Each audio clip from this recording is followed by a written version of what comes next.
Thank you, Madam President. Kenya aligns itself with the statement delivered on behalf of the African Group. For over 60 decades, the economic, commercial, and the financial embargo against Cuba has stood in stark contradiction to the very principles upon which the United Nations was founded: sovereign equality, non-interference, and the pursuit of shared prosperity. It is for this reason that during the 30th Ordinary Session of the African Union Assembly held in February 2025 in Addis Ababa, our heads of state and government for the 16th time reiterated their position calling for the lifting of sanctions on Cuba's people and government. Unilateral measures imposed outside the framework of international law remain an affront to the multilateral system and to the spirit of the UN Charter. The persistence of this particular embargo undermines not only Cuba's right to development, but also the trust and cooperation within a rule-based multilateral order that our global community so urgently requires. Today, as we gather again to deliberate this question, we are reminded that unilateral embargoes and sanctions inflict indiscriminate suffering on civilians, erode livelihood, and aggravate economic fragility. They distort global markets, deepen inequalities, and perpetuate an unfair system that denies the developing nation a fair chance at steering their own prosperity. Kenya reaffirms the conduct of international relations must be guided by the respect for international law and by a genuine commitment to multilateralism, one that treats every member state as equal. The continued application of the economic, commercial, and financial embargo serves neither justice nor international peace. Kenya reaffirms its full support for the draft resolution inconsistent with our principled positions throughout the years. We also continue to hold on the hope that this year's vote will be the last that the Assembly must take on this matter. I thank you, Madam President. I thank the distinguished representative of Kenya, and I now give the floor to the distinguished representative of Antigua and Barbuda.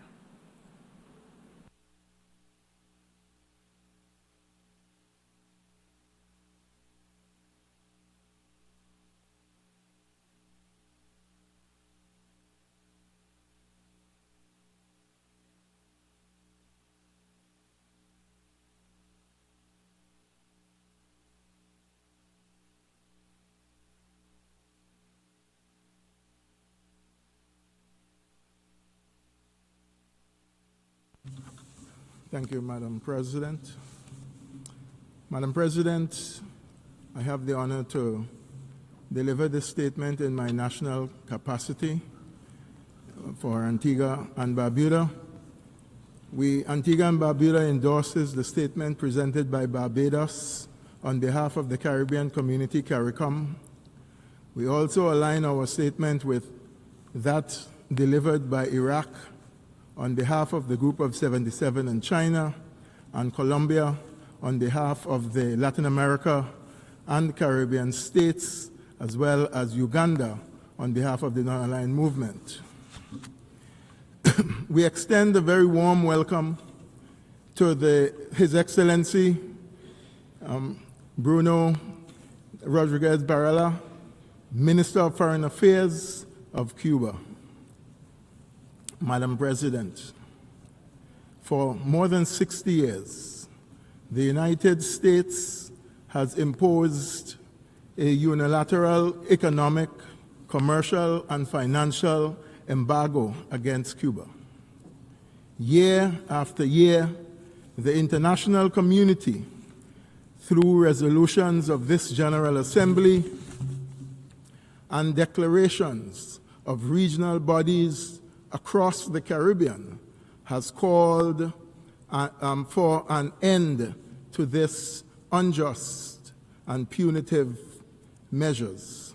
Yet, Madam President, the embargo remains in place, continuing to inflict severe hardship on the Cuban people, constraining economic growth and undermining the human development of families who deserve dignity and opportunity. At a time when the world has committed to achieve the Sustainable Development Goals by 2030, we are all already off track. The people of Cuba will remain unfairly left behind as long as this coercive measure persists. The embargo undermines the very promise that all member states made to leave no one behind. Madam President, Cuba is a vital partner in South-South cooperation and triangular collaboration. The implementation of the Antigua and Barbuda Agenda for SIDS, ABAS, is central to the next decade of sustainable development for small island developing states. A Cuba that can fulfill and fully participate in open partnerships and fair trade is essential to the resilient future of our Caribbean families. Antigua and Barbuda, Madam President, further reiterates its strong objection to the inclusion of Cuba on the list of state-sponsored terrorism. This designation is unjust, harmful, and unsupported by any credible evidence. It damages Cuba's financial aspirations. It restricts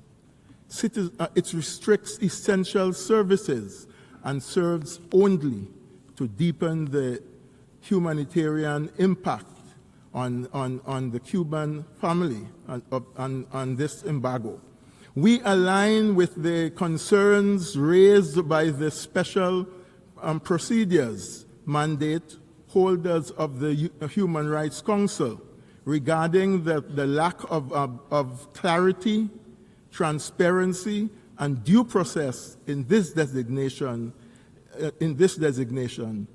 is weak.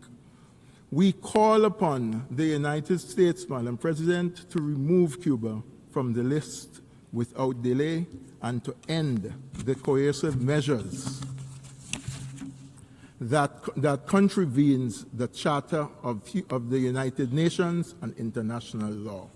Madam President, it is time. It is time to turn a new page, a page defined not by isolation or pressure or collective punishment, but by dialogue, cooperation, and mutual respect. The embargo represents the single greatest obstacle to the sustainable development of Cuba. It harms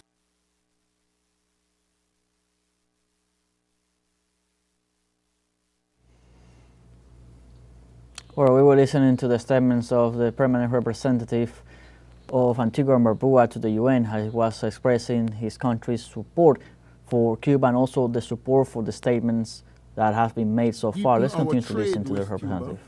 And continue to work together and strengthen the long-standing cooperation that has brought invaluable benefits in education, health, and technology to our nation and other Caribbean islands.